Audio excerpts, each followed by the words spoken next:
ദൈവനാമത്തിന് മഹത്വം ഉണ്ടാകട്ടെ. ഈ പ്രഭാതത്തിൽ വീണ്ടും നമുക്ക് നമ്മൾ ഓൾറെഡി ഒരു ധ്യാനിച്ച ദൈവവചന ഭാഗങ്ങൾ തന്നെയാണ്. എന്നാൽ വീണ്ടും ഒന്നുകൂടെ ദൈവത്തിൻ്റെ താഴ്മയോടെ നമുക്ക് ഭാഗങ്ങൾ ധ്യാനിക്കാനായിട്ട് ദൈവയുടെയാക്കിയ ദയക്കായിട്ട് നന്ദിയോടെ സ്തുതിക്കുന്നു. നമ്മൾ പല കാര്യങ്ങളും നമുക്ക് വളരെ സിമ്പിളായിട്ട് തോന്നാമെങ്കിലും എന്തുമാത്രം പ്രൊഫൗണ്ടാണ്, എന്തുമാത്രം ആഴമേറിയതാണ് ആ കാര്യങ്ങളെന്ന് നമുക്ക് നമ്മുടെ പ്രായോഗിക ജീവിതത്തോടുള്ള ബന്ധത്തിൽ മാത്രമേ അത് മനസ്സിലാക്കാനായിട്ട് നമുക്ക് സാധിക്കത്തുള്ളൂ. ഇപ്പം ഞാൻ പറയുക, ഒരു നീന്താനായിട്ട് പോകുന്ന ഒരു വ്യക്തി നീന്തുമ്പോൾ ഉണ്ടാകുന്ന പല പ്രശ്നങ്ങൾ, അപ്പം നീന്തലിൽ എടുക്കേണ്ട മുൻകരുതലുകൾ, അത് കടലിൽ നീന്താം, വലിയ ആഴമേറിയ ജലാശയങ്ങളിൽ നീന്താം, അതല്ല മുട്ടോളം വെള്ളമുള്ള കിടന്ന് നീന്താം, ഇങ്ങനെയൊക്കെ പല നീന്തലുകളും നീന്താം. അപ്പോൾ ആ പ്രതിസന്ധികൾ നേരിടുന്ന ചില വ്യക്തികൾക്കാണ് പ്രായോഗികമായിട്ടുള്ള അത് കൂടുതൽ ആപ്ലിക്കബിൾ ആകുന്നത്. കാരണം ഒരിക്കലും വെള്ളത്തിലിറങ്ങുകയോ നീന്തുകയോ ചെയ്യാത്ത ഒരു വ്യക്തിക്ക് ഇയാൾ എന്തോ ഈ പറയുന്ന രാവിലെ എഴുന്നേറ്റിരുന്ന് വെറുതെ ഓരോന്ന് പറയുന്നല്ലോ എന്ന് തോന്നുന്ന പോലെയേ ഉള്ളൂ. നമുക്ക് ഈ ആത്മീയ ജീവിതത്തിൻ്റെ പ്രായോഗികമായിട്ടുള്ള പല വശങ്ങളെക്കുറിച്ച് നമ്മൾ ചിന്തിക്കുമ്പോഴും നമുക്ക് തോന്നാവുന്നതായിട്ടുള്ള കാര്യങ്ങൾ അത് നമുക്ക് പ്രസക്തമായിട്ട് തോന്നുന്നില്ല എന്നുണ്ടെങ്കിൽ അത് ഒന്നുകിൽ നമ്മളിതുവരെ അങ്ങനെ ഒരു അനുഭവത്തിലൂടെ കടന്നു പോയിട്ടില്ല, ഇനിയും കടന്നു പോകാനിരിക്കുന്നതേ ഉള്ളൂ. ഇല്ലെങ്കിൽ നമ്മൾ ഓൾറെഡി അങ്ങനെയുള്ള അനുഭവത്തിലാണെങ്കിലും അത് നമുക്ക് വലിയ പ്രസക്തമായിട്ട് ഇതുവരെ അനുഭവിച്ചിട്ടില്ല, തോന്നുന്നില്ല എന്നുള്ള ഒരു കാരണം. അത് നമ്മുടെ ആത്മീയമായിട്ടുള്ള എന്തെങ്കിലും പ്രശ്നങ്ങൾ കൊണ്ട് തന്നെ ആയിരിക്കാം അങ്ങനെയൊക്കെ നമുക്ക് തോന്നുന്നത്. എന്നാൽ ഈ പരിശുദ്ധാത്മാവ് നമ്മളെ വഴി നടത്തുന്നു, നമ്മളെ ടീച്ച് ചെയ്യുന്നു എന്നുള്ള യാഥാർത്ഥ്യം ദൈവദാസൻ പഴയ നിയമത്തിൽ നിന്നും പുതിയ നിയമത്തിൽ നിന്നും ഒക്കെ അതിനെ എടുത്ത് കോട്ട് ചെയ്ത് നമുക്ക് കേൾപ്പിച്ചു തന്നല്ലോ. അതെന്തുമാത്രം ആഴമേറിയ ഒരു സത്യമാണെന്നും നമ്മളൊക്കെ പലപ്പോഴും പരിശുദ്ധാത്മാവ് എന്ന് പറയുമ്പം ഒരു മേമ്പടിക്ക് വേണ്ടി ഇങ്ങനെ പറയുന്നതാണെന്നും പല തോന്നലുകളും നമ്മുടേതായ സ്വന്തം തോന്നലുകളെയും സ്വന്തം ആശയങ്ങളെയും ഒക്കെയാണ് പലപ്പോഴും നമ്മൾ പരിശുദ്ധാത്മാവിൻ്റെ പേരിൽ അസ്ക്രൈബ് ചെയ്തിട്ട് പരിശുദ്ധാത്മാവിൻ്റെ പേരിൽ നമ്മൾ വിളിച്ചു പറയുന്നത് എന്നുള്ളതും ഒക്കെ നമുക്കെല്ലാം അറിയാവുന്ന ചില കാര്യങ്ങളാണല്ലോ. ചില വ്യക്തികൾക്കങ്ങ് വളരെ ആത്മീയത കയറി കഴിയുമ്പോൾ അവരുടെ സ്വന്തം ഹൃദയത്തിലെ വിചാരങ്ങളും ചിന്തകളും ഒക്കെ പരിശുദ്ധാത്മാവിൻ്റേതാക്കി അങ്ങ് വിളിച്ചു പറയുന്ന മെത്തേഡുകളൊക്കെ പലതുമുണ്ട്. എന്നാൽ അങ്ങനൊന്നും ടേക്കൺ ഫോർ ഗ്രാൻഡഡ് എന്നുള്ള നിലയിൽ ചിന്തിക്കേണ്ട ഒരു വിഷയമല്ല ദൈവത്തിൻ്റെ പരിശുദ്ധാത്മാവിൻ്റെ നടത്തിപ്പും ഗൈഡൻസും എന്നുള്ളതും. ദൈവത്തിൻ്റെ പരിശുദ്ധാത്മാവിൻ്റെ ഗൈഡൻസും ദൈവത്തിൻ്റെ പരിശുദ്ധാത്മാവിൻ്റെ സ്വരവും ഒക്കെ നമുക്ക് കേൾക്കാൻ കഴിയുന്നു എന്നുള്ളതാണ് ഈ വിഷയത്തോടുള്ള ബന്ധത്തിൽ നമ്മൾ ഒന്നാമത് മനസ്സിലാക്കിയിരിക്കേണ്ടതായിട്ടുള്ള കാര്യം. അപ്പം ഇപ്പോൾ അബ്രഹാം പാസ്റ്റർ പ്രസംഗിച്ചു, അല്ലെങ്കിൽ ഞങ്ങൾ പ്രസംഗിക്കുന്നു, ദൈവദാസന്മാർ പ്രസംഗിക്കുന്നു, ഇവരൊക്കെ പ്രസംഗിക്കുകയും പഠിപ്പിക്കുകയും ഒക്കെ ചെയ്യുന്നത് പോലെ തന്നെ നമുക്ക് അനുഭവിക്കാനും വളരെ ശക്തമായിട്ട് ഫീൽ ചെയ്യാനും കഴിയുന്ന ഒരു കാര്യം തന്നെയാണ് പരിശുദ്ധാത്മാവിൻ്റെ നടത്തിപ്പും പരിശുദ്ധാത്മാവിൻ്റെ ഗൈഡൻസും. വിശേഷിച്ച് നമുക്ക് മനസ്സിലാകാത്ത പല കാര്യങ്ങളും ദൈവത്തിൽ ആശ്രയിക്കുന്നെന്ന് വരികയിൽ ദൈവം അത് ഏതെങ്കിലുമൊക്കെ വിധത്തിലൂടെ അത് മനസ്സിലാക്കി തരാനായിട്ട് വിശ്വസ്തനാണ് എന്നുള്ളൊരു കാര്യം എപ്പോഴും ഞാൻ ഓർക്കാറുണ്ട്. ഞാൻ പണ്ട് ഇവിടെ ഒരു ഉദാഹരണം പറഞ്ഞിട്ടുണ്ടല്ലോ. നമ്മുടെ ബിജോ ബ്രദറിനെ എൻ്റെ പാസ്റ്ററായിട്ടിരിക്കുന്ന ഒരു ദൈവദാസൻ, ഇന്ന് അദ്ദേഹം ഇടുക്കിയിലാണ് ഉള്ളത്. അദ്ദേഹം ഇടുക്കിയിൽ ജനിച്ചു വളർന്ന ആളാണ്. എന്നാൽ തന്നെ അദ്ദേഹം CSIയിലെ ഒരു ഉപദേശിയായിരുന്നു. അദ്ദേഹം അന്ന് സ്നാനപ്പെട്ടിട്ടൊന്നുമില്ല, ഭയങ്കര ഉപവാസമായിട്ട് ഇങ്ങനെ നടക്കുന്ന സമയമാണ്. അങ്ങനെ ബൈബിള് വായിക്കാൻ വേണ്ടി ചില ദിവസങ്ങൾ അദ്ദേഹം ഉപവസിച്ച് പ്രാർത്ഥിക്കാൻ തീരുമാനിച്ചു. അങ്ങനെ ആരും ഇല്ലാത്ത ഒരു സ്ഥലത്ത്, ഏകാന്തമായ ഒരു സ്ഥലത്ത്, ഒരു പഴയ പള്ളിയിലെങ്ങാണ്ട് പോയിരുന്ന് അവിടെ ഇരുന്ന് ഇങ്ങനെ ധ്യാനിച്ചുകൊണ്ടിരിക്കുകയാണ്. ധ്യാനിച്ച് വന്നപ്പോഴത്തേക്ക് യെരോബയാമിൻ്റെ കാലത്ത് കിങ്ഡം രണ്ടായിപ്പോയി, രഹബയാമിൻ്റെ കാലത്ത് കിങ്ഡം രണ്ടായിപ്പോയി എന്നുള്ള അവിടെ വന്നപ്പം പുള്ളി ശ്രദ്ധിക്കാതെ അങ്ങ് പോയി. ആശാൻ അത് കഴിഞ്ഞ് വായിച്ച് നോക്കുമ്പോൾ കാണുന്നത് യഹൂദയും ഇസ്രായേലും ശമരിയയും എന്നൊക്കെ എഴുതിയേക്കും. ഇതെന്തു പറ്റി കർത്താവ് എന്നും പറഞ്ഞ് ആകെ. അപ്പം കർത്താവിനോട് മാത്രമേ ഒന്ന് ചോദിക്കത്തുള്ളൂ, വേറെ ആരോടും ചോദിക്കത്തില്ല. അങ്ങനെ വളരെ ശക്തമായിട്ടുള്ള തീരുമാനങ്ങളോടുകൂടെ ഇരിക്കുക. മനുഷ്യരാരും എന്നെ പഠിപ്പിക്കേണ്ടെന്നൊക്കെ വെച്ചിരിക്കുക. അങ്ങനെ ആരും ഇരിക്കണമെന്നോ അതൊരു എടുക്കേണ്ട നിലപാടാണെന്നോ അല്ല ഞാൻ പറയുന്നതിൻ്റെ അർത്ഥം. ഒരു അനുഭവം പറയുന്നതേ ഉള്ളൂ. അങ്ങനെ അദ്ദേഹം വളരെ തപ്ത ഹൃദയനായി വളരെ വിഷമത്തോടുകൂടെ അദ്ദേഹം വൈകുന്നേരം ഉപവാസത്തോടു കൂടി ഇങ്ങനെ നടക്കാൻ ഇറങ്ങുമ്പം ആ കാട്ടുമുക്കിൽ കിടക്കുന്ന ഒരു പേപ്പർ കീറി നിലത്തിങ്ങനെ പറന്ന് കിടക്കുന്നു. അദ്ദേഹം ആ പേപ്പർ ഓടിപ്പോയി എടുത്തപ്പം അതിൽ എഴുതി വച്ചേക്കുന്നത് രഹബയാമിൻ്റെ കാലത്ത് ഈ ഇസ്രയേൽ രാജ്യം രണ്ടായി തീർന്നു.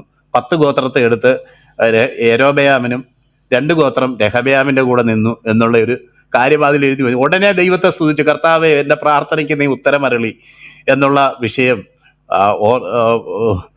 അദ്ദേഹം അത് സാക്ഷ്യമായിട്ട് പറയുമ്പോൾ എന്തൊരു ആവേശവും എന്തൊരു സ്തോത്രവും ഒക്കെയാണ്. കാരണം പണ്ട് കാലത്ത് ഈ ഇടുക്കിയിലോട്ടൊന്നും ഇങ്ങനെ വണ്ടി കിട്ടത്തില്ല. അപ്പം ഈ ചില സ്ഥലങ്ങളുണ്ട്, വണ്ണപ്പുറം, അതുപോലെ മറ്റു ചില സ്ഥലങ്ങളുണ്ട്, അവിടെയൊക്കെ പോയി ഇറങ്ങിയതിന് ശേഷം നടക്കുക, ഒരു ദിവസം മുഴുവൻ നടക്കുക. അപ്പം ഈ നടക്കുന്ന കൂട്ടത്തിൽ നമുക്ക് പറഞ്ഞിരുന്ന സ്റ്റോറികളാണ് അത്. ഈ നല്ല കയറ്റം കയറുന്ന ആ ഒരു ഇതിൽ നമ്മുടെ മനസ്സിൽ അന്ന് പതിഞ്ഞു വീണ ചില അനുഭവങ്ങളാണ് ഞാൻ ഈ പറഞ്ഞത്. എൻ്റെ ജീവിതത്തിൽ ഒരുപാട് സമയങ്ങളിൽ ദൈവസന്നിധിയിൽ മനസ്സിലാകാത്ത കാര്യങ്ങളും വെച്ച് ഇരിക്കാനായിട്ട് ഇടയായത്. കർത്താവ് ഇത് പറഞ്ഞു തരണമേ, ഇതിൻ്റെ കാര്യം മനസ്സിലാക്കി തരണമേ, ഇതെന്താണെന്ന് ഗ്രഹിക്കുന്നില്ലല്ലോ കർത്താവേ. അത് കമൻട്രി നോക്കിയിട്ടും മനസ്സിലാവുന്നില്ല, വേറെ മറ്റു പല കാര്യങ്ങൾ നോക്കിയിട്ടും മനസ്സിലാവുന്നില്ല. നീ എനിക്ക് പറഞ്ഞു തരണമേ എന്ന് പറയുമ്പോൾ പലപ്പോഴും അത് കർത്താവ് ഇത് പറഞ്ഞു തന്നിട്ടുണ്ട്, വെളിപ്പെടുത്തിയിട്ടുണ്ട്. അന്നേരമൊന്നുമല്ല, ഒരു ശബ്ദം പോലെ വന്ന് എടാ നിനക്കറിയത്തില്ലേ, നീ ഇങ്ങോട്ട് വാടാ കഴുതേ നോക്കെന്നും പറഞ്ഞ് അങ്ങനെയൊന്നും പഠിപ്പിച്ചതൊന്നുമല്ല. ചില പ്രത്യേക സാഹചര്യങ്ങളിൽ ആ ദൈവിക സത്യങ്ങളിൽ മറഞ്ഞു കിടക്കുന്ന മർമ്മങ്ങൾ കാണാനായിട്ട് ദൈവം പല പ്രാവശ്യം ജീവിതത്തിൽ ഇടയാക്കിയിട്ടുണ്ട്. ദൈവത്തിൻ്റെ പരിശുദ്ധാത്മാവ് പഠിപ്പിക്കുന്നത് പോലെ ഹൃദ്യമായി പഠിപ്പിക്കാനും നമുക്ക് മനസ്സിലാക്കാനും കഴിയുന്ന വേറൊരു അധ്യാപകൻ ഇല്ല എന്ന് തന്നെ പറയാം. അതേസമയം തന്നെ നമുക്ക് അറിയാവുന്നത് പോലെ കർത്താവിൻ്റെ ദാസൻ ഓൾറെഡി പറഞ്ഞു കഴിഞ്ഞു എന്ന് പറഞ്ഞതുപോലെ ആണ് അപ്പോസ്തല പ്രവൃത്തികളിൽ നമ്മൾ 2-ാം അധ്യായത്തിൽ വായിക്കുന്ന അടിസ്ഥാന പ്രമാണങ്ങളുടെ കൂട്ടത്തിൽ അപ്പോസ്തലന്മാരുടെ ഉപദേശം. അവർ ദൈനംദിനം കൂടി വന്നു, അപ്പോസ്തലന്മാരുടെ ഉപദേശം കേട്ടു, അപ്പം നുറുക്കി പ്രാർത്ഥന കഴിച്ചു പോന്നു എന്നൊക്കെ വായിക്കുന്ന കാര്യങ്ങൾക്ക് പകരം വെക്കാനുള്ള ഒരു കാര്യമായിട്ടല്ല പറയുന്നത്. നമുക്കറിയാമല്ലോ, ഇവിടെ ഈ യോഹന്നാൻ ഇത് പറയുമ്പോൾ തന്നെ അവിടെ സുവിശേഷം ഏഷ്യ മൈനറിലും എഫസോസും ഇതുപോലുള്ള സ്ഥലങ്ങളിലൊക്കെ വന്നു കഴിഞ്ഞു. ഏകദേശം അപ്പോസ്തലന്മാർ പലരും അവരുടെ ലേഖനങ്ങളും അവർക്ക് ദൈവസഭയോട് പറയാനുള്ള പല പ്രായോഗിക കാര്യങ്ങളും ഒക്കെ പറയാനുള്ള ലേഖനങ്ങളൊക്കെ എഴുതി കഴിഞ്ഞു. അത് പക്ഷേ പുസ്തകമായിട്ട് ക്രോഡീകരിക്കപ്പെട്ടിട്ടില്ലെങ്കിലും പല സഭകളിലും അതും അതിൻ്റെ കോപ്പികളും ഒക്കെ പ്രചരിക്കുന്നുണ്ട്, വായിക്കുന്നുണ്ട്, അറിയുന്നുണ്ട്, അത് മെയിൻറ്റെയിൻ ചെയ്യപ്പെടുന്നുണ്ട് എന്നുള്ള കാര്യം നമുക്കറിയാമല്ലോ.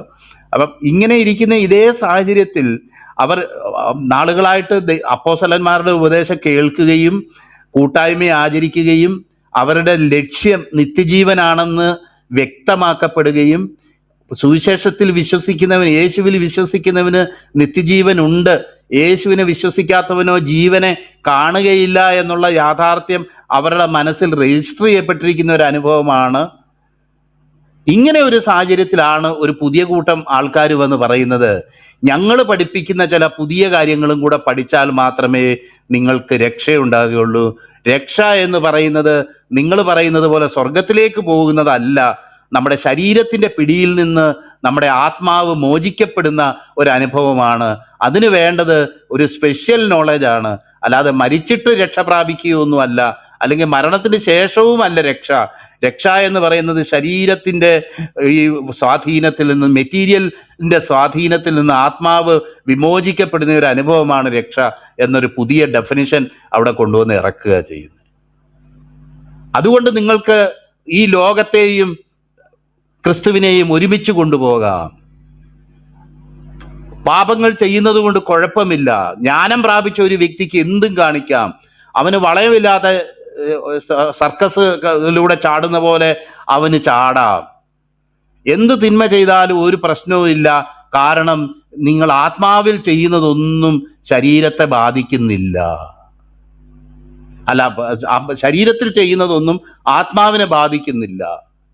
അത് ഈ നോസിസ് ഉണ്ടായിട്ട്, നിങ്ങൾക്ക് ഈ സ്പെഷ്യൽ നോളജിൻ്റെ റെവലേഷൻ നിങ്ങൾക്കുണ്ടായിട്ട് അത് ബാധിക്കാതെ വണ്ണം നിങ്ങൾ ആയിത്തീരും. ഇതാണ് രക്ഷ. അങ്ങനെ വിചാരിക്കുന്ന പല വിദ്വാൻമാർ ഇന്നും ഉണ്ട്.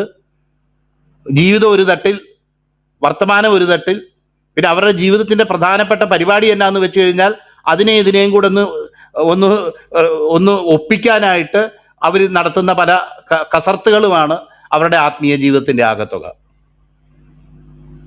മുഖ്യാട്ടെ. എന്നാൽ അങ്ങനെ ഉള്ള ഒരു ജീവിതമല്ല യഥാർത്ഥ ജീവിതം. അങ്ങനെയുള്ള ഒരു അതല്ല. അങ്ങനെയുള്ള വ്യക്തികൾ നിങ്ങളെ പഠിപ്പിക്കേണ്ട ആവശ്യം ഇല്ല. നമുക്കറിയാമല്ലോ, പുതിയ നിയമം കർത്താവ് നൽകുമ്പോൾ തന്നെ ദൈവദാസൻ അതിൻ്റെ ബാക്കിയുള്ള പശ്ചാത്തലങ്ങൾ പറഞ്ഞതുകൊണ്ട് ഞാൻ ആ ഭാഗത്തേക്ക് പോകുന്നില്ല. പുതിയ നിയമം നമുക്ക് നൽകപ്പെട്ടപ്പോൾ തന്നെ അത് യിരെമ്യാ പ്രവചനത്തിലും എസെക്കിയേൽ പ്രവചനത്തിലുമുള്ള വാക്യങ്ങളൊക്കെ കോട്ട് ചെയ്യപ്പെട്ടിട്ടുള്ളത് എബ്രായ ലേഖനത്തിലുള്ളതൊക്കെ നമുക്കറിയാം. ഞാൻ അവരോട് പുതിയ നിയമം ചെയ്യുന്ന ഒരു കാലം വരുന്നു, ഇത് ഇതിന് മുന്നേ ചെയ്തതുപോലെയല്ല. ഇനി ആരും തൻ്റെ സഹോദരനെ ദൈവത്തെ അറിയുക എന്ന് ഉപദേശിക്കുകയില്ല, അവരെല്ലാവരും ദൈവത്താൽ ഉപദേശിക്കപ്പെട്ടവർ ആകും എന്ന് പറയുമ്പോൾ നമുക്ക് മനസ്സിലാകുന്ന കാര്യം, പഴയ നിയമകാലത്ത് ചില വ്യക്തികളിൽ മാത്രം, ചില പ്രവാചകന്മാരിലും അതുപോലെ പുരോഹിതന്മാരിലും ഒക്കെ ഓരോ സാഹചര്യത്തിന് അനുസൃതമായിട്ടും ഒരു പർപ്പസിന് വേണ്ടി മാത്രം വെളിപ്പെട്ടുകൊണ്ടിരുന്ന ദൈവത്തിൻ്റെ പരിശുദ്ധാത്മാവ് ഈ പുതിയ നിയമകാലത്ത് നമ്മളോട് ചേർന്ന് വസിക്കുന്ന ഒരു അനുഭവത്തിലാണ് ഈ പുതിയ നിയമകാലത്തായിരിക്കുന്നത് എന്ന് നമുക്ക് വ്യക്തമായിട്ട് അറിയാം. അങ്ങനെയാണ് ദൈവത്തിന് പരിശുദ്ധാത്മാവിന്റെ പ്രവർത്തിക്കുക. എൻ്റെ ന്യായപ്രമാണത്തെ ഞാൻ അവരുടെ ഹൃദയങ്ങളിലാക്കി, അവരുടെ ഹൃദയങ്ങളിൽ ഈ ന്യായപ്രമാണത്തെ എഴുതും എന്ന് പറഞ്ഞതിൻ്റെ അർത്ഥം, ന്യായപ്രമാണ കർത്താവായിരിക്കുന്ന സാക്ഷാൽ ഈശോ മിശിഹ തന്നെ, ന്യായപ്രമാണ കർത്താവായിരിക്കുന്ന പരിശുദ്ധാത്മാവ് തന്നെ നമ്മുടെ ഹൃദയത്തിലേക്ക് കടന്നു വന്ന് നമ്മുടെ ഹൃദയത്തിൽ വസിക്കുകയും ഇനിയും ചെറിയ ചെറിയ കാര്യങ്ങൾക്ക് അങ്ങനെ ചെയ്യണോ ഇങ്ങനെ ചെയ്യണോ എന്നുള്ള ഒരു ചോദ്യമല്ല, മറിച്ച് ഹൃദയത്തിൻ്റെ ഉള്ളിൽ നിന്ന് ഈ ന്യായപ്രമാണം ആരെന്ന് ഉത്ഭവിച്ചോ ആ വ്യക്തി എണ്ണപ്പെട്ട ചില പ്രമാണങ്ങൾ, കൊല ചെയ്യരുത്, മോഹിക്കരുത്, അങ്ങനെയുള്ളത് ഇങ്ങനെയുള്ളത് എന്നുള്ളതിൽ മാത്രമല്ല, വളരെ ചെറിയ കാര്യങ്ങളിൽ പോലും ദൈവത്തിൻ്റെ ഹിതം എന്താണെന്നും നടത്തിപ്പ് എന്താണെന്നും നമുക്ക് പറഞ്ഞു തരുന്ന ആ ഒരു ഗൈഡൻസ് ആണ് ഈ പരിശുദ്ധാത്മാവ് നമ്മളിൽ വസിക്കുന്നതുകൊണ്ട് നമുക്ക് ലഭിക്കുന്ന ഏറ്റവും വലിയ പ്രിവിലേജ്.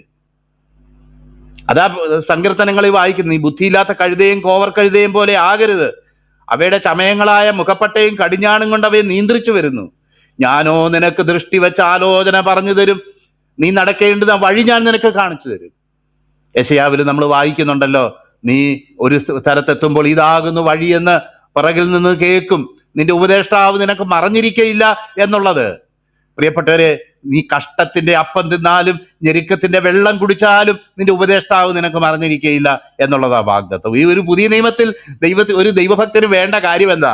അപ്പത്തിനേക്കാളും വെള്ളത്തിനേക്കാളും അവന് വേണ്ട കാര്യം അവൻ എങ്ങനെ മുന്നോട്ട് കടന്നു പോകണം എന്നുള്ള ദൈവഹിതത്തിന്റെ ക്ലാരിറ്റി അവന് വേണ്ടത്. അതിൻ്റെ ഒരു ക്ലിയർ ആയിട്ടുള്ളതാണ് വേണ്ടത്, അതിൻ്റെ ക്ലാരിറ്റി അവന് വേണ്ടത്. അതുകൊണ്ട് എപ്പഫ്രാസ് പ്രാർത്ഥിക്കുന്നത്, ദൈവഹിതം സംബന്ധിച്ചൊക്കെയും പൂർണ്ണ നിശ്ചയമുള്ളവരായി നിൽക്കേണ്ടതിന് അവൻ നിങ്ങൾക്ക് വേണ്ടി പ്രാർത്ഥനയിൽ പോരാടുന്നു എന്ന കൊളോസ്യർക്ക് എഴുതുന്ന ലേഖനം 4-ാം അധ്യായം 12-ാം വാക്യത്തിൽ എപ്പഫ്രാസിനെ കുറിച്ച് നമ്മൾ വായിക്കും. പ്രിയപ്പെട്ടവരെ, കാരണം ക്ലിയർ ആക്കി തരുന്ന ഒരു വ്യക്തി, അതിനൊരു അംബിഗിറ്റി അല്ല, ഒരു അങ്ങനെയാണോ ഇങ്ങനെയാണോ എന്നുള്ളൊരു സന്ദേഹമല്ല, മറിച്ച് അത് ക്ലിയർ ആക്കി തരുന്ന ഒരു വ്യക്തി നമ്മുടെ ഹൃദയത്തിൽ ഇരിപ്പുണ്ട്. ഓരോ വിഷയത്തിലും അത് പ്രമാണപ്രകാരം ഉള്ള വിഷയങ്ങൾ ആയിക്കൊള്ളണമെന്നില്ല. പണ്ട് ഒരിക്കൽ കർത്താവിൻ്റെ ദാസൻ വാച്ച്മന്നി പറഞ്ഞിട്ടുള്ള ഒരു വാക്ക് ഞാൻ എപ്പോഴും ഓർക്കാറുണ്ട്. ദൈവം നമ്മളെ ഇന്ന് നടത്തുന്നത് റൈറ്റ് ആൻഡ് റോങ്ങിന്റെ കൺസെപ്റ്റിലാണ് എന്ന് നമ്മൾ ഒരിക്കലും വിചാരിക്കരുത്. ദൈവത്തിന്റെ വചനത്തിൽ എഴുതപ്പെട്ടേക്കുന്നത് ഇത് ജീവന്റെയും മരണത്തെയും കുറിച്ചാണ് ഞാൻ നിന്നോട് സംസാരിക്കാൻ ആഗ്രഹിക്കുന്നതെന്ന് പറഞ്ഞ പോലെ, ദൈവത്തിന്റെ ജീവന്റെ വഴിയാണ് ദൈവം നമുക്കിന്ന് കാണിച്ചു തരുന്നത്. കേവലം ഒരു റൈറ്റ് അല്ല, കേവലം ശരിയും തെറ്റും മാത്രമല്ല, അതിലുപരിയായിട്ട് ദൈവത്തിന്റെ ഹിതവും ദൈവത്തിന്റെ ആലോചനയും ദൈവികമായിട്ടുള്ള ഹിതമാണ് അവൻ നമുക്ക് വെളിപ്പെടുത്തി തരുന്നത്. അത് മിക്കപ്പോഴും നമ്മുടെ റൈറ്റ് ആൻഡ് റോങ്ങിനേക്കാൾ മുകളിലായിരിക്കും എന്നൊരു ആശയം അദ്ദേഹം പറഞ്ഞിട്ടുള്ളത് ഞാൻ ഇപ്പോഴും ഓർക്കുന്നുണ്ട്. കാരണം അവൻ ജീവനിൽ നടക്കാനായിട്ട്, ജീവനിൽ വാഴാനായിട്ട് കർത്താവ് നമ്മളെ വിളിച്ചിരിക്കുന്നത് എന്ന് നമ്മൾ ഓർക്കുമ്പോൾ, ഈ പുതിയ നിയമത്തിൽ ദൈവത്തിൻ്റെ ആ കരം അനുഭവിക്കുന്ന, അല്ലെങ്കിൽ ദൈവ ശബ്ദം കേൾക്കാൻ നമുക്ക് കഴിയും. ഒരു സ്നേഹിതൻ എന്ന പോലെ ഈ പരിശുദ്ധാത്മാവ് നമ്മളോടുകൂടെ വസിക്കും. ഈ പരിശുദ്ധാത്മാവ് ഓരോ ഇതിലും നമ്മളെ വഴി നടത്തും. കർത്താവ് ഈ ലോകം വിട്ട് കടന്നു പോകുമ്പോൾ ഈ പരിശുദ്ധാത്മാവാകുന്ന കർത്താവിൻ്റെ ശുശ്രൂഷയിൽ നമ്മളെ ഏൽപ്പിച്ചിട്ടാണ് കർത്താവ് ഈ ലോകത്ത് നിന്ന് കടന്നുപോയത്. ഞാൻ പോകാഞ്ഞാൽ കാര്യസ്ഥൻ വരികയില്ല, ഞാൻ പോയി കഴിഞ്ഞാൽ ഞാൻ നിങ്ങളെ പഠിപ്പിച്ചതൊക്കെ അവൻ നിങ്ങളെ ഓർപ്പിച്ചു തരും എന്നാ പറഞ്ഞേക്കുന്നത്. ഞാൻ ഈ ലോകത്തിന് പാപത്തെക്കുറിച്ചും നീതിയെക്കുറിച്ചും ന്യായവിധിയെക്കുറിച്ചും ബോധ്യം വരുത്തും. അവൻ സകല സത്യത്തിലും നിങ്ങളെ വഴി നടത്തും. ഞാൻ പറഞ്ഞ കാര്യങ്ങളെല്ലാം നിങ്ങളെ ഓർപ്പിച്ചു തരും.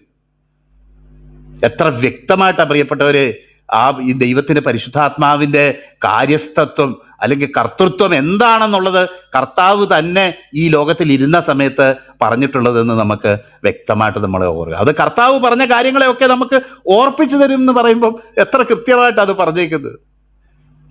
അനേക വാക്യങ്ങളുണ്ടല്ലോ.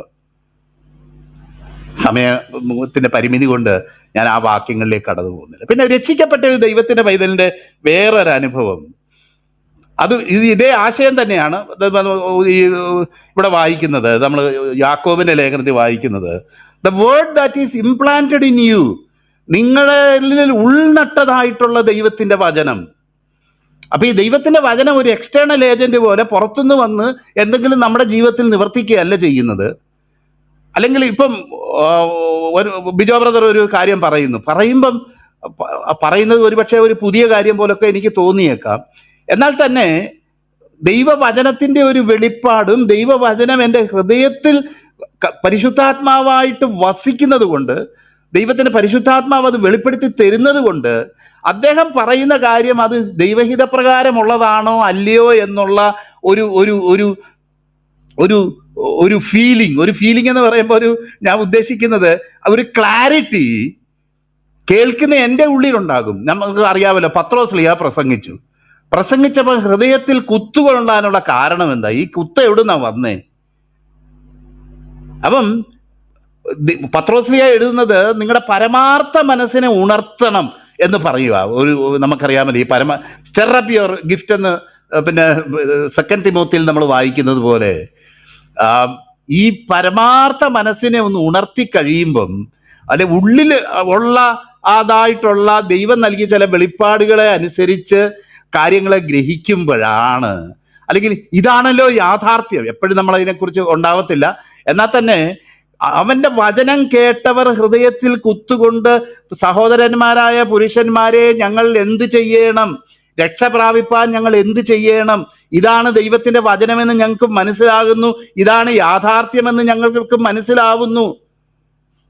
കാരണം അങ്ങനെ യാഥാർത്ഥ്യത്തെ തിരിച്ചറിയാനുള്ള ഒരു സംവിധാനം കൂടെ ദൈവം നമ്മുടെ ഹൃദയത്തിൽ വെച്ചിട്ട ദൈവം നമ്മളെ സൃഷ്ടിച്ചേക്കുന്നത്. അവന്റെ ഹൃദയത്തിൽ ദൈവം നിത്യത വെച്ചിരിക്കുന്നു എന്ന് നമ്മൾ സദൃശ്യവാക്യത്തിലോ നമ്മൾ വായിക്കുന്നുണ്ട്.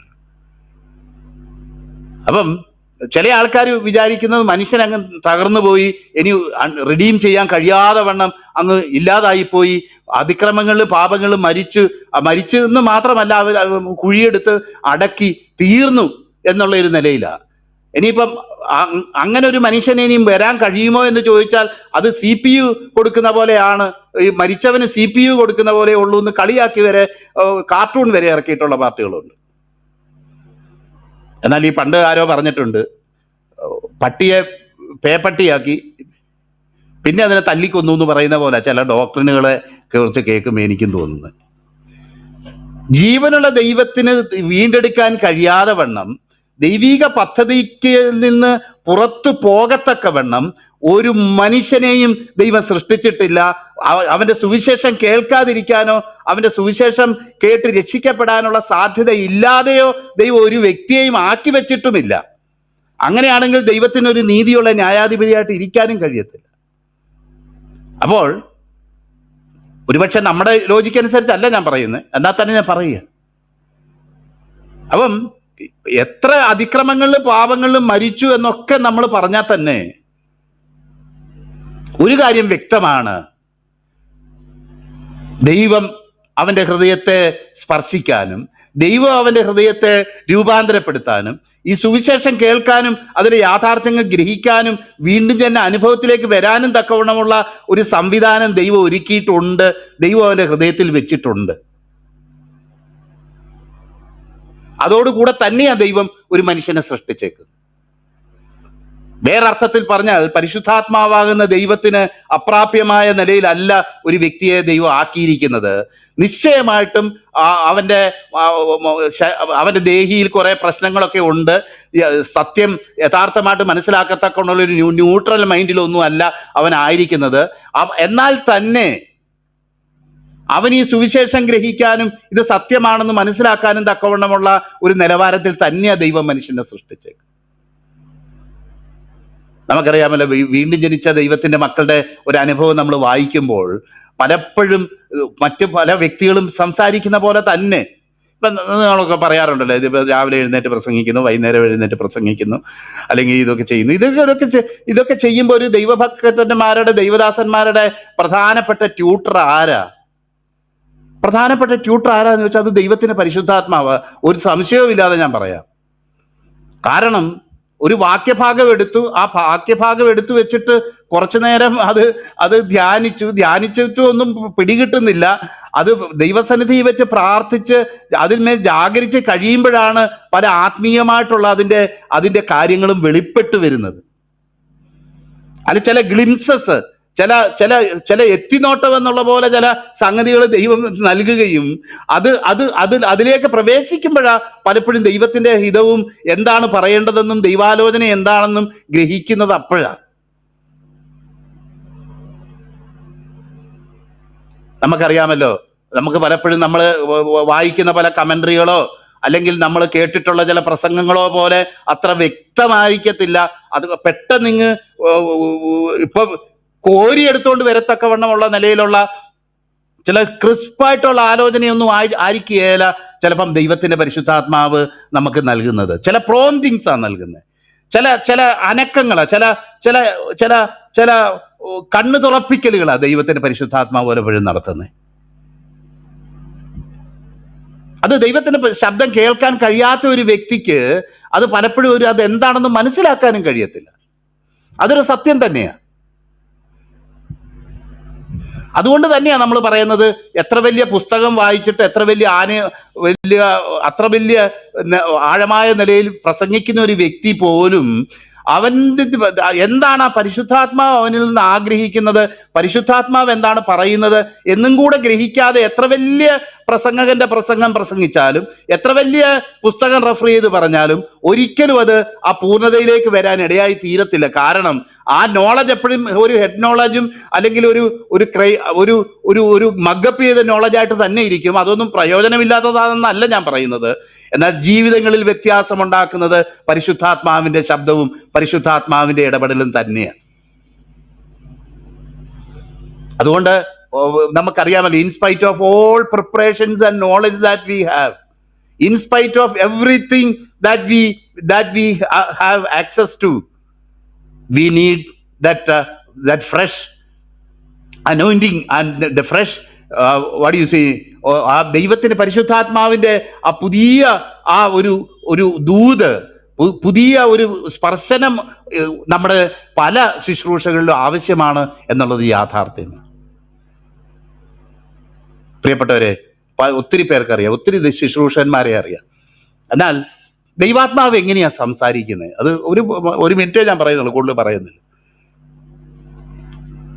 പ്രിയപ്പെട്ടവരെ, പ്രാർത്ഥിച്ച് സമർപ്പിക്കപ്പെട്ട ദൈവസന്നിധി നമ്മൾ ധ്യാനിച്ചുകൊണ്ടിരിക്കുമ്പോൾ, ഞാൻ കഴിഞ്ഞ ദിവസം ഒരു വാക്യം പറഞ്ഞല്ലോ, ഇവിടെയാണോ എന്ന് എനിക്കറിയത്തില്ല. എൻ്റെ ഹൃദയം ശുഭവചനത്താൽ നിറയുന്നു, എൻ്റെ കൃതി രാജാവിനുള്ളതെന്ന് ഞാൻ പറയുന്നു, എൻ്റെ നാവ് സമർത്ഥനായ ലേഖകൻ്റെ എഴുത്തുകോൽ എന്ന് 45-ാം സങ്കീർത്തനത്തിൽ നമ്മൾ വായിക്കുമ്പോൾ, 45ആണോ എന്ന് തോന്നുന്നു, വായിക്കുമ്പോൾ നമുക്ക് അറിയാമല്ലോ. അപ്പം ദൈവം നമ്മുടെ ഹൃദയത്തിൻ്റെ ചിന്തകളെ ദൈവം സ്വാധീനിക്കുന്നു എന്ന് നമുക്ക് അറിയാം. അവിടുന്ന് തന്നെ അറിയാം നമ്മുടെ ചില വാക്കുകൾ, നാവ്, നമ്മൾ ചിന്തിച്ചുകൊണ്ട് എന്തൊക്കെ ഇരുന്നാലും വചനത്തിൽ പറയുക. നാവിനെ പറ്റി ചിന്തിച്ചപ്പോഴേ ഇതൊക്കെ പറഞ്ഞത് കഴിഞ്ഞ ദിവസം യാക്കോബിന്റെ ലേഖനം വായിച്ചപ്പോൾ. അപ്പം നാവിന്റെ ഉത്തരമോ യഹോവയാൽ വരുന്നു എന്ന് 16-ാം പ്രോവർബിൽ നമ്മൾ വായിക്കുന്നത്. അപ്പോൾ ദൈവസന്നിധിയിൽ സമർപ്പിക്കപ്പെട്ട മനസ്സിനെയും ദൈവസന്നിധിയിൽ സമർപ്പിക്കപ്പെട്ട ഒരു ഭക്തന്റെ നാവിനെയും ദൈവത്തിനടുത്ത് ഉപയോഗിക്കാൻ കഴിയും എന്നുള്ളതാണ് വചനത്തിൽ നമുക്ക് കാണുന്നത്. നാവ് അടങ്ങാത്ത ദോഷം എന്നൊക്കെ പറഞ്ഞിട്ടുണ്ട്. അത് അങ്ങനെ ഇരിക്കുമ്പോൾ സമർപ്പിക്കപ്പെട്ട ദൈവഹിതത്തിൽ ദൈവാലോചന പ്രകാരം നമ്മൾ സമർപ്പിക്കപ്പെട്ട് പ്രാർത്ഥിക്കുമ്പോൾ നമ്മുടെ സാധാരണ ചിന്തകൾ തന്നെ നമ്മളൊന്ന് പരിശോധിച്ചാൽ മതി. അത് സത്യം പറഞ്ഞാൽ നമുക്ക് മനസ്സിലാകും, ഇത് ഞാനല്ല ചിന്തിക്കുന്നത്, എന്നിലേക്ക് ചില ചിന്തകൾ ദൈവാത്മാവ് കൊണ്ടുവരികയാണ്. അപ്പൊ ദൈവത്തിന്റെ ആത്മാവ് സംസാരിച്ചു എന്ന് പറയുമ്പം ഞാൻ ഉദ്ദേശിക്കുന്നത് എന്താ, വേറെ എനിക്കറിയത്തില്ല. ഞാൻ ഉദ്ദേശിക്കുന്നത് ഇത്രയേ ഉള്ളൂ, ഞാൻ പഠിച്ചതിനും ഞാൻ മനസ്സിലാക്കിയതിനും ഉപരിയായിട്ട് എന്നോടൊരു വ്യക്തി സംസാരിക്കുന്നത് പോലെ എൻ്റെ ചിന്തകളെ നിയന്ത്രിക്കുന്നതായിട്ട് എനിക്ക് തോന്നി എന്നാണ് ഞാൻ പറയുന്നതിൻ്റെ അർത്ഥം. അതെൻ്റെ സ്വാഭാവിക ചിന്തകളല്ല. അങ്ങനെ ഒരു ചിന്ത വരാനുള്ള പഠനമോ അല്ലെങ്കിൽ ഒരുക്കമോ ഒന്നും എനിക്കില്ലായിരുന്നു. എന്നാൽ തന്നെ വേറൊരു വ്യക്തി എന്നോട് സംസാരിക്കുകയും ഈ നിലയിൽ നീ സംസാരിക്കുകയും ഇടപെടുകയും ചെയ്യണം എന്ന് പറയുന്നത് ആയിട്ട് എനിക്ക് തോന്നി. ഇതാണ് അതിൻ്റെ കാര്യം എന്ന് സംസാരിക്കുന്നതായിട്ട് തോന്നി. അത് ഒരിക്കലല്ല, പലവട്ടം തോന്നിയിട്ടുണ്ട്. പലവട്ടം അത് ദൈവകൃപയിൽ അത് അർത്ഥവത്തായിട്ടും മീനിങ് ഫുൾ ആയിട്ട് തീരാനിടയായി തീർന്നിട്ടുണ്ട്. ദൈവത്തിന്റെ പരിശുദ്ധാത്മാവ് സംസാരിക്കുന്നു, നമ്മുടെ ചിന്തകളെ സ്വാധീനിക്കുന്നു. അത് ദൈവത്തിന്റെ പരിശുദ്ധാത്മാവിന്റെ സ്വരം കേൾക്കാൻ കഴിയും. നമ്മുടെ വ്യക്തിപരമായ പഠനത്തിലും പ്രാർത്ഥനയിലും ഒക്കെ ദൈവത്തിന്റെ പരിശുദ്ധാത്മാവിന്റെ സ്വരം തിരിച്ചറിയാൻ നമുക്ക് കഴിയും. ഇത് ഒരു വട്ടമല്ല, പലവട്ടം ജീവിതത്തിൽ അനുഭവിച്ചറിഞ്ഞിട്ടുള്ള ഒരു കാര്യമാണ്. ചിലപ്പം തോന്നുമോ എനിക്ക് വെറുതെ തോന്നിയതായിരിക്കും എന്ന് പറഞ്ഞ് പോയിട്ടുണ്ട്. അയ്യോ, തോന്നിയതൊന്നും അല്ലായിരുന്നു. തോന്നലാത് വെറുതെ പറഞ്ഞു പോയിരുന്നെങ്കിൽ അത് വലിയ നഷ്ടമായി പോയേനെ. തോന്നലല്ലായിരുന്നു, അത് ദൈവത്തിന്റെ പരിശുദ്ധാത്മാവ് കൃത്യമായി പറഞ്ഞ ചില വിഷയങ്ങളാണ്. അങ്ങനെ ചില പല ഇതും കേട്ട് ഇപ്പം അത് വെച്ച് ദൈവം ഇന്ന വിഷയത്തിൽ ഇപ്പം സംസാരിക്കുമെന്ന് വെച്ചാൽ ദൈവം അവിടെ മൈക്കും വെച്ചുകൊണ്ടിരിക്കുമല്ല. എന്നാൽ ദൈവം സംസാരിക്കുന്ന സമയത്ത് പലതും നമുക്ക് കേൾക്കാനായിട്ട് കഴിയും. കാരണം നമ്മുടെ മനോമുകുരത്തിൽ നമ്മുടെ ആ ചിന്തയെ തന്നെ ഉപയോഗിച്ച് നമ്മുടെ ചിന്തകളെ കരങ്ങളിൽ എടുത്ത് ദൈവം സംസാരിക്കാനിടയായി. നമ്മൾ ദൈവത്തിന് വചനം ധ്യാനിക്കുമ്പോൾ അതിൻ്റെ വെളിപ്പാടുകൾ നൽകാനായിട്ട് നമ്മുടെ ചിന്തകളെ ദൈവം നമ്മുടെ ചിന്തയെ ദൈവം കരങ്ങളിൽ എടുക്കാനായിട്ട് ഇടയായിട്ട് തീരും. പരിശുദ്ധാത്മാവിനാൽ എഴുതപ്പെട്ട ദൈവത്തിന്റെ വചനം പരിശുദ്ധാത്മാവിനാൽ തന്നെ ഗ്രഹിക്കാനിടയായി തീരും. പ്രിയപ്പെട്ടവരെ, നമ്മൾ ദൈവം തരുന്ന പല ചിന്തകളും അനുസരിച്ച് വചനം ധ്യാനിക്കുകയും പ്രാർത്ഥിക്കുകയും ഒക്കെ ചെയ്യുമ്പോൾ പരിശുദ്ധാത്മാവിനോടുകൂടെ ഇരുന്ന് ഈ വചനം പഠിക്കുന്നത് വളരെ അത്ഭുതകരമായിട്ടുള്ള ഒരു കാര്യമാണ്. അത് എല്ലാ കാര്യവും എല്ലാവർക്കും മനസ്സിലായിക്കൊള്ളണമെന്നുമില്ല. എല്ലാ കാര്യവും എല്ലാവരും ഗ്രഹിച്ച ഉടനെ നമുക്ക് കപ്പ് എടുത്ത് തരണമെന്നും ഒരു നിർബന്ധവും ഇല്ല. സത്യം പറഞ്ഞാൽ തെറ്റിദ്ധരിക്കപ്പെടുക ചെയ്യുന്നത്. ഈ പുള്ളി എന്നെ ഒരു പുതിയൊരു കാര്യം പറയുന്നത് എന്നേ പറയത്തുള്ളൂ. പ്രിയപ്പെട്ടവരെ, ആദിമ ഭക്തന്മാർ, അപ്പോസ്തലന്മാരൊക്കെ ഈ ദൈവാത്മാവിന്റെ ശബ്ദം കേട്ട് ഇത് തുറന്നവരാ, പ്രവർത്തിച്ചവരാണ്. അബ്രഹാം പാസ്റ്റർ പറഞ്ഞപ്പം ഹൂരിന്റെ മകനായ ബസലേലിനെ ജ്ഞാനം ഗ്രഹിപ്പിച്ചു എന്ന് പറഞ്ഞ പോലെ പൗലോസ്ലീഹ പറഞ്ഞ വാക്ക് ഞാൻ ഓർക്കുക, ഞാനൊരു പ്രധാന ശില്പിയായി അടിസ്ഥാനമിട്ടിരിക്കുന്നു, ഇനി മീതെ പണിയുന്നവൻ നോക്കിക്കൊള്ളട്ടെ അവൻ ഓരോരുത്തരും എങ്ങനെയാണ് പണിയുന്നതെന്ന്. യേശുക്രിസ്തു എന്ന് ഇട്ടിരിക്കുന്ന അടിസ്ഥാനമല്ലാതെ വേറൊന്നും ഇടാനായിട്ട് ആർക്കും കഴിയത്തില്ല. അപ്പം ഒരു കാര്യം സത്യമാണ്, ഞാൻ പറഞ്ഞുകൊണ്ട് വന്നത്, പുറമേ നിന്ന് എന്തൊക്കെ പ്രസംഗങ്ങൾ കേട്ടു, അവർ അപ്പോസ്തോലികമായ ഉപദേശത്തിന്റെ അടിസ്ഥാനത്തിന്മേൽ ജീവിതം പണിയപ്പെട്ടവരാണ്.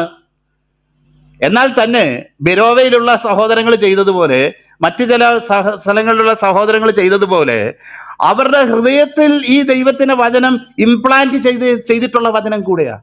അല്ലെങ്കിൽ വചനമായ ക്രിസ്തു അവരിൽ വസിക്കുന്നു, ദൈവത്തിന്റെ പരിശുദ്ധാത്മ സാന്നിധ്യം അവരിൽ വസിക്കുന്നു. അപ്പം നമ്മുടെ ഉള്ളിൽ നിന്നും കൂടെ ഒരു ടെസ്റ്റിമണി ഉണ്ട്, പ്രിയപ്പെട്ടവരെ, ഇത് സത്യമാണ് എന്ന് നമ്മുടെ ഹൃദയംഗമമായി നമുക്ക് തോന്നുന്ന ദൈവത്തിന്റെ പരിശുദ്ധാത്മാവിൽ സംസാരിക്കുന്ന ഒരു വ്യക്തി സംസാരിക്കുമ്പോൾ ഉടനെ നമുക്ക് തോന്നും. എനിക്ക് പലപ്പോഴും ഈ ദുരുപദേശക്കാരുമായിട്ട് പണ്ട് കാലത്തൊക്കെ ഏറ്റുമുട്ടൽ ഉണ്ടായിട്ടുണ്ട് പല സമയത്ത്. അപ്പം ഉണ്ടായിട്ടുള്ളപ്പോഴൊക്കെ അന്നൊന്നും എനിക്ക് വലിയ കാര്യങ്ങളൊന്നും അറിയത്തില്ല. കാര്യങ്ങൾ അറിയത്തില്ലെങ്കിൽ പോലും ഇയാൾ പറയുന്നത് ശരിയല്ല, അത് എന്തുകൊണ്ടോ ശരിയല്ല, അതെനിക്ക് മനസ്സിലാവത്തില്ല. ഇയാൾ പറയുന്നത് ശരിയല്ല, ഈ ഉപദേശം ശരിയല്ല എന്ന് നമ്മുടെ ഹൃദയത്തിന്റെ ഉള്ളിലിരുന്ന് ഈ ദൈവത്തിന്റെ പരിശുദ്ധാത്മാവ് നമ്മളോട് സംസാരിക്കുന്നു എന്നുള്ളതൊരു യാഥാർത്ഥ്യമാണ്. അല്ലാതെ ഏത് ഉപദേശവും കേട്ട് സഹിച്ചിരിക്കാൻ പറ്റത്തില്ല. ഒരു തെറ്റായ ഉപദേശം പറയുന്ന ഒരു സദസ്സിൽ ഇരുന്ന് അത് കേട്ട് ക്ഷമയോടെ കേട്ട് ഇരുന്ന് എല്ലാവരും സമാധാനമായി പോകുന്ന പോലെ ഒരു അഭിഷിക്തന്, ഒരു ദൈവത്തിന്റെ പരിശുദ്ധാത്മാവിനാൽ നടത്തപ്പെടുന്ന ഒരു വ്യക്തിക്ക് അങ്ങനെ ഇരിക്കാൻ പറ്റത്തില്ല. കാരണം അവന്റെ ഉള്ളിൽ ആ വിമ്മിഷ്ടം കൂടിക്കൂടി വിമ്മിഷ്ടവും ഒരു സഫോക്കേറ്റ് ചെയ്യുന്ന അനുഭവമാ ഒരു ദൈവഭക്തനുണ്ടാകുന്നത്. സത്യത്തെ വികലമാക്കുകയും സത്യത്തെ ഈ തെറ്റായ നിലകളിൽ അവതരിപ്പിക്കുകയും ചെയ്യുമ്പോൾ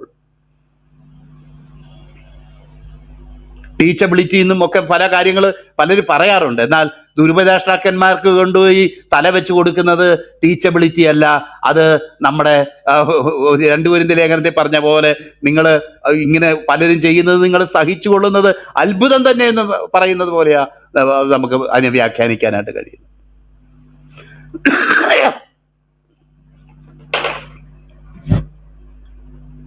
നോക്കട്ടെ, ഞാൻ ആ വാക്യങ്ങൾ വായിച്ച് എൻ്റെ വാക്കുകളിൽ വിരമിക്കാൻ ഞാൻ ആഗ്രഹിക്കും. നാം ദൈവത്തെ 2-ാം അധ്യായം അതിൻ്റെ 20-21 നിങ്ങൾ പരിശുദ്ധനാൽ അഭിഷേകം പ്രാപിച്ച സകലവും അറിയുന്നു. നിങ്ങൾ സത്യം അറിയായ കൊണ്ടല്ല, നിങ്ങളത് അറിയാലും ഭോഷ്കൊന്നും സത്യത്തിൽ നിന്ന് വരായികയാലും അത്രേ ഞാൻ നിങ്ങൾക്ക് എഴുതിയിരിക്കുന്നത്. യേശുവിനെ ക്രിസ്തു അല്ല എന്ന് നിഷേധിക്കുന്നവനല്ലാതെ കള്ളന. അത് ഇന്നലെ നമ്മൾ ചിന്തിച്ചു. ആദ്യം മുതൽ കേട്ടത് നിങ്ങളിൽ വസിക്കട്ടെ. ആദ്യം മുതൽ നമുക്കറിയാമല്ലോ, ഈ വാക്യങ്ങൾ നമ്മൾ ധ്യാനിക്കുമ്പോൾ തന്നെ കഴിഞ്ഞ ദിവസം നമ്മൾ ധ്യാനിച്ച വാക്യം കൂടെ ഓർമ്മയിലേക്ക് കൊണ്ടുവരികയാണ്. ബാല്യക്കാരെ, നിങ്ങൾ ശക്തരാകയാലും ദൈവത്തിന്റെ വചനം നിങ്ങളിൽ വസിച്ചിരിക്കയാലും നിങ്ങൾ ദുഷ്ടനെ ജയിച്ചിരിക്കയാലും എഴുതുന്നത്. അപ്പം ഓൾറെഡി ഈ ദൈവവചനം വസിക്കുന്ന ഒരു വ്യക്തി ദുഷ്ടനെ ജയിക്കുകയും ഈ ദുരുപദേശക്കാരുടെ ദുരുപദേശങ്ങളെ ജയിക്കുകയും ചെയ്യുന്ന ഒരു അനുഭവത്തെ തന്നെയാണ് ഇവിടെ സൂചിപ്പിച്ചേക്കുന്നത്. അതിനുശേഷമാണ് നമ്മൾ പറയുന്നത് ഈ നിലയിലുള്ള ലോകത്തോട് കോംപ്രമൈസ് ചെയ്തിട്ടുള്ള ജഡമോഹം കൺമോഹൻ ജീവനത്തിന്റെ പ്രതാപത്തോട് ചേർന്നുള്ള ക്രിസ്തീയ ജീവിതത്തിന്റെ ഉപദേശം ശരിയായ ഉപദേശമല്ല എന്ന് നിങ്ങൾ ഗ്രഹിക്കും. എനിക്കെപ്പോഴും ഈ ഇരമ്യാവിൽ, ഞാൻ ഇതിനു മുന്നേ ഇവിടെ പറഞ്ഞിട്ടുണ്ട്, ഇരമ്യാവില് ഉള്ള ഒരു വാക്ക് എനിക്ക് പലപ്പോഴും ഇഷ്ടമാണ്. കാരണം അതിന്റെ 15-ാം അധ്യായ ഭാഗത്താന്ന് തോന്നുന്നു, എത്ര അതിൻ്റെ റെഫറൻസ് പഠിച്ചാലും എനിക്കത് ഓർമ്മ നിൽക്കത്തില്ല. ഞാൻ നിന്റെ വചനം കണ്ടെത്തി അതോ 20-ലാണോ, കണ്ടെത്തി ഞാൻ ഭക്ഷിച്ചിരിക്കുന്നു. ഇനി ഒരു വാക്കും നീ ഈ നാമത്തിൽ പറയരുത് എന്ന് പറഞ്ഞാൽ അതെൻ്റെ അസ്ഥികളിൽ അടയ്ക്കപ്പെട്ട അഗ്നി പോലെ ഇരിക്കുന്നു.